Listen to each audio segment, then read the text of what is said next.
So all right, so now let's get into this. Diageo situation, right? So I want to talk about the relationship with Diageo.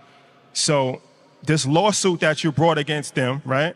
People might not know, but I think Pharrell was the actual first one to sue Diageo, and it was for unfair treatment. So you had a historic relationship with them, 15 years, going back to Ciroc, DeLeon. I never even heard of Ciroc until you started doing the commercials, blew it out the water. Then you had DeLeon, and everything looked like it was on the up and up, owned by a black man and all that. So a lot of people was confused when the lawsuit came about.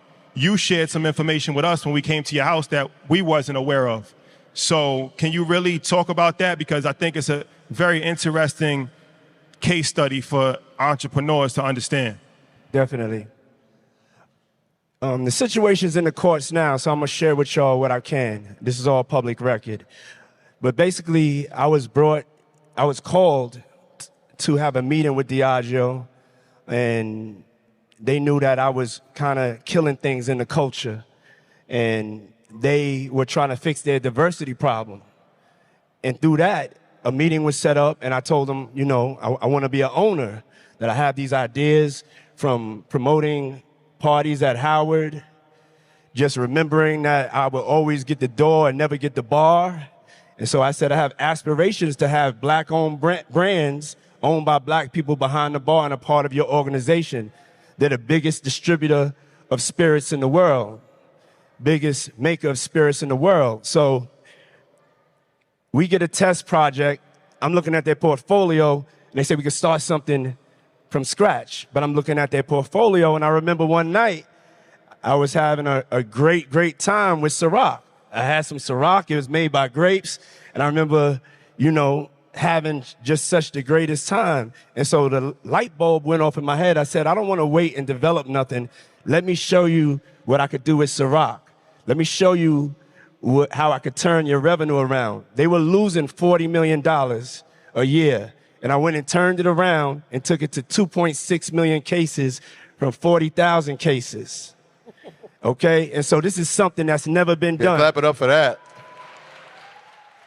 So 15 years later, even though I had that success, I was always fighting for Ciroc not to be pigeonholed.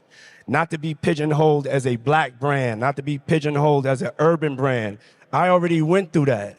I went through that with Sean John. They put me in the urban section. I had to go and disrupt the fashion industry, pull up on Fashion Week, and show them what that black excellence swag is about. And that's what we did with Sean John. And so with Ciroc, it was the same thing, get into the spirits industry. No matter what industry I went into, I always came up against this ceiling that they just wanted to keep me in the colored section. I would say for businesses, you have white-only business, just like you have white-only bathrooms back in the days, and you have black-only business. And so my fight is to always make sure that we could just do business. I want to be treated equally like anybody else. And so that's what the fight is about. And it's not me just fighting for me. I'm fighting for us.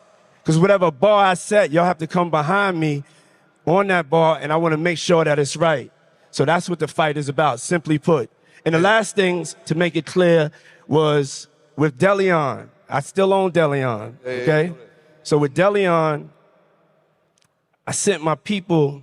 Before you tell the story about that, just talk about the process of getting DeLeon, right? Because it was you proved yourself with Ciroc, and so now there's an opportunity to create something else. With a lot of, first of all, corporate America is made and built for white men. So when you're going into corporate America, usually your entryway is to help them with their diversity problem.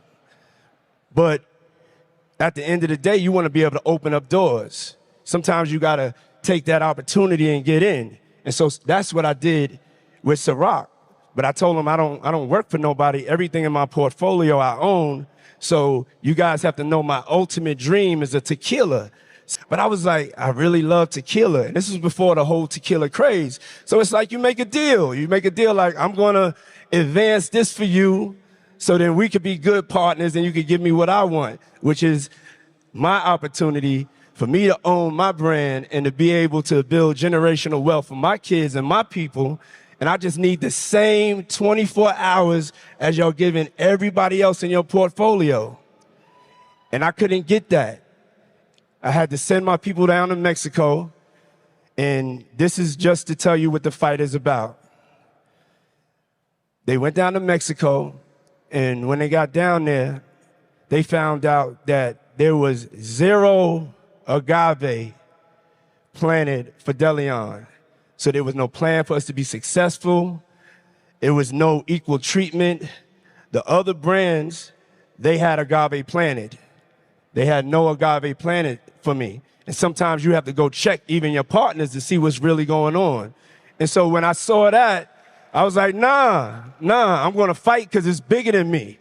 It's about not just me, it's about we, it's about all of us. So I chose my purpose over profit. And that's the whole DeLeon situation. Yeah, you brought up distribution. Yeah, clap it up for that.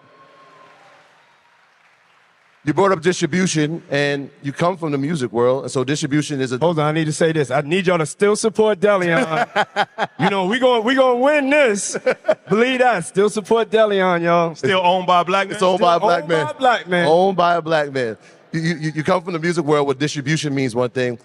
For some of the audience who may not be familiar, I'm sure they could consume spirits, but they don't really know what it means to have distribution inside of that space. What does that look like when you're building a brand like DeLeon and Ciroc? Yeah, supply and distribution is everything. Whether you came from the streets, we all know that. We learned that at a very young age. And so no matter how I market a product, if they just keep me in black neighborhoods through the distribution, I can never grow. I can never be as great as I could be or as great as we can be. You know what I'm saying? I had to go from me to we. And so when I started really looking at every decision I was making, I was like, that this is something that I have to change. I can't just come and get this check and not be changing the way the ecosystem is. So if you want to have a successful brand, you have to have, number one is you have to have the supply to meet the demand, and then you have to have the distribution.